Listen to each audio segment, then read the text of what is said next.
Welcome, and welcome back, everybody, to the OK Grognard Show. Today is Wednesday, April 1st, 2026, 10 a.m. Central in beautiful Lake Geneva, Wisconsin. And today, and maybe next week, let's see, we're going to look at the first edition Advanced Dungeons & Dragons rules from the sections from the Player's Handbook and from the Dungeon Master's Guide on Infravision, Ultravision, and Invisibility. And why are we doing all that? Well, you know what? I had this thing. I randomly rolled. Vince was mentioning in the chat, hey, we do a thing.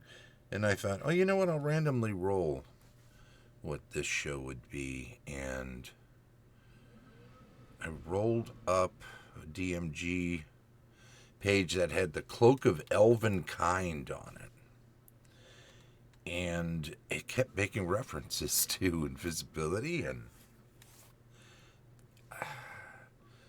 other things, and I thought, oh, wait a minute, this needs some background. And I started, rereading the sections on invisibility and that sort of thing. And also I had to read what's going on with infravision and ultravision. And eventually it was like, oh, wow, I really need to do a more comprehensive show. But here's the thing. I also ran into, and have for years, run into a lot of disputes online about the way that infravision works, and to a lesser extent ultravision. It is how it was explained in Advanced Dungeons and Dragons. Hey, Mike's in the chat. How you doing, Mike? And how it's explained in Advanced Dungeons and Dragons, and how it really works. And you know what? That may all be true, but for my purposes, I'm using the book explanation in my campaigns and games, and have for years, regardless of the various ideas of how science is supposed to explain how these things work. Vince in the chat, how you doing, buddy? Thanks for dropping in. So the Cloak of Elven Kind, as I was just talking about for Vince, it will be a later show. Today, we're tackling quite a few sections, so if it looks like we can go a little bit long and finish it up, I'll do that. If not, I'll probably bump it back and do a part 2 on this next week. But that's the that's the too long, glad I didn't have to read it all explanation of what's going on with this show today. So, let's look at that Player's Handbook stuff first, because that's the stuff that is, you know what? Let's do this. And then we can bounce over and put it over there too. Yeah, there we go. So, infravision. These are the small sections in the Player's Handbook on these three things: infravision, ultravision, and in this case, invisible movement, where it actually mentions the Cloak of Elven Kind. But let's go through this and we'll have a little feedback on it. As previously mentioned, it says regarding infravision, infravision is the ability to see into the infrared spectrum. Thus, heat radiation becomes visible, and differences in temperature allow infrared sight. Warm things are bright, cool things are gray, very cold things are black. Most infravision extends to 60-foot distance. Dungeon-dwelling monsters have infravision to 120 foot. All infravision is spoiled if a light source is shedding illumination upon the creature possessing the infrared sight capability. Similarly, great heat will spoil the capability. Thieves hiding in shadows are successful with respect to infravision only if there is a heat light source nearby to mask their body heat, or a very cold object or radiation to provide similar cover. So, it's not like you're just seeing in daylight. You're seeing shapes with varying degrees of heat when you're using infravision. The extension for dungeon-dwelling monsters, I have always thought to be a matter of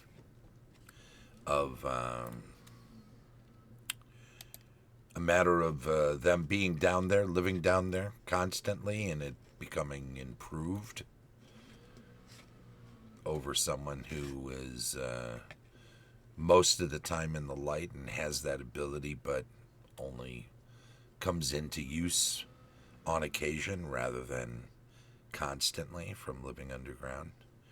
So if you were running a campaign where the player characters were constantly underground, it would probably be advisable to let them have the longer infravision. Because if they're dungeon dwelling, even if they aren't monsters, and they're down there all the time, or very much most of the time, then it would make sense. Let them have that. So you can imagine all of the various arguments and discussions that come up regarding undead and how they don't have a core body temperature and therefore, but are they colder than their natural surroundings?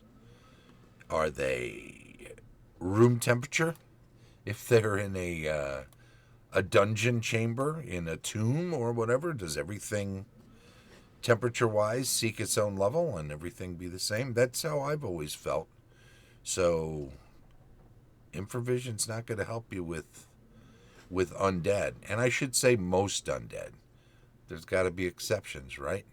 And one would think that if a vampire, for instance, is constantly or regularly drinking the blood of living beings, preferably human, right? Then there would be some sort of inner core temperature raising up on such a regular basis that at the very least, even when they'd gone without a meal for some period of time, they would have a higher temperature. So let's take that and figure it's part of it. The next thing to look at would be the Ultravision.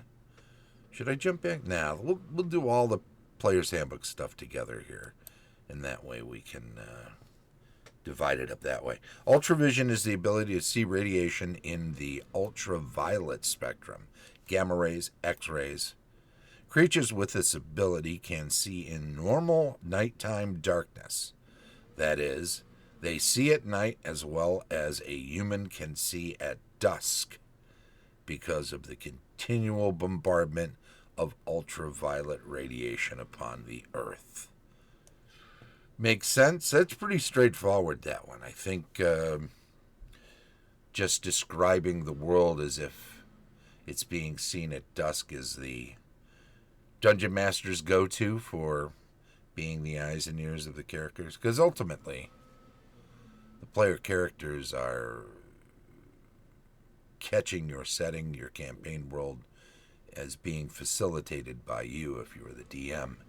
And that includes all of these, and even more importantly, when they have abilities like this, you need to be a little more specific in certain circumstances, and definitely more descriptive, because the analogies you might make or the descriptions you might give to a person who doesn't have these abilities at least has the analog in the real world of being able to fall back on how they see, if that is the case, if they're a sighted person, how they're able to see in the real world. So you might have to go a little extra mile, at least in setting up how these things work for players who are newer and haven't used them before.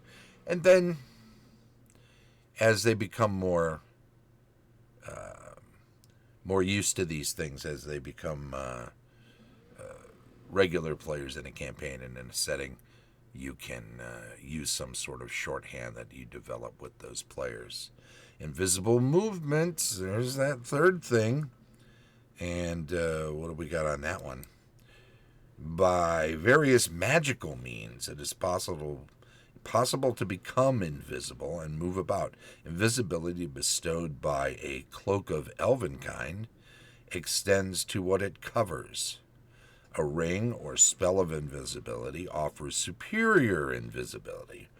Note that none mask light, so the invisible character cannot move about with a light source and be unseen. For the light will be noticed even though its bearer and possibly its source are not. So, in this case, if a player is carrying about a hooded lantern and uncovers the light source, raises the hood, the lantern itself might still be invisible, but there'll suddenly be a glowing sphere in the area around the hooded lantern, and it's brighter at its source than it is as it radiates out. It becomes increasingly dim. So it's easy to tell where that central focus is. So if you're explaining that to somebody who's looking at something like that, and they're the player of a character, then you can help them zero in more or less, depending on the distance, depending on other conditions, exactly where that light source is. It's also worth noting that even if they have a hooded lantern at arm's length and they are themselves invisible, the question then becomes, are you invisible to yourself? I have always played that you are, which makes some things you try to do more difficult. The example I think a lot of people would pull out of their hat would be something like the Lord of the Rings movies, where somebody puts on an invisibility and can see themselves, but in a sort of a shadowy world. Now, that was a different condition, but it's one that people go to, and it's one in which you can see your own hand.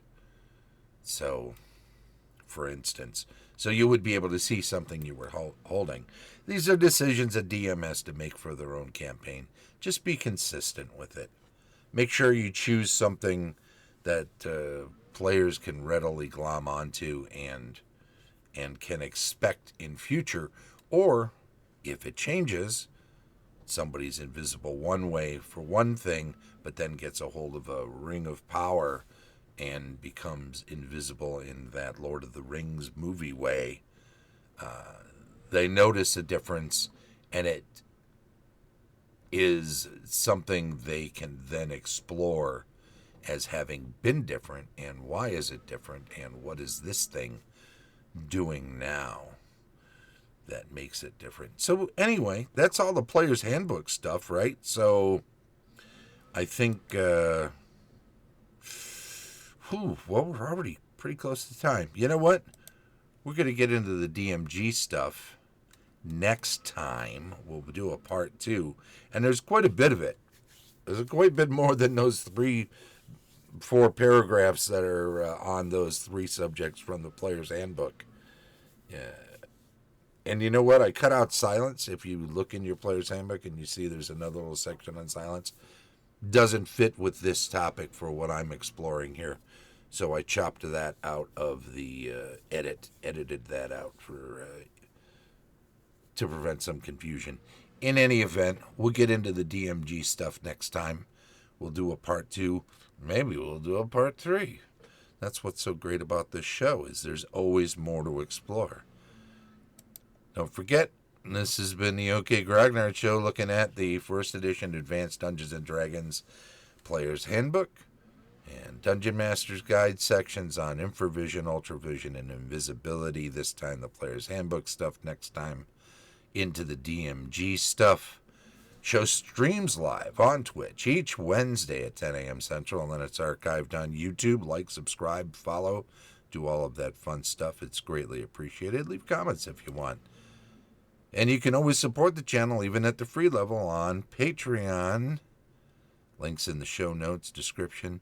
Tom Tullis of Fat Dragon Games does so, and you can too, along with other people like Carlos Lysing of Castle Entertainment, Heath Farndon of the NAPD&D 20, Dave O'Brien, unauthorized user, Dethangel Shadow, Heidi and Eric Gygax Garland of Gaxland, Vince Ragusa of the Maroon Room, an excellent prog rock band, Daniel Caldwell of Griffin and Gargoyle, Martin Thomas of Daddy Rolled a One, a great YouTube channel, Christian Garcia, Stephanie Lesniewski-Gruchow, Cera Toppilopkus, Colin Szablewski, Sergeant Zeno, Bruiser, Nate Mosier, Rod Garcia, John Smith, and as always, Shane Bradley, DM Extraordinaire. This has been the OK Grognard Show from beautiful Lake Geneva, Wisconsin. Bye-bye, and thank you very much.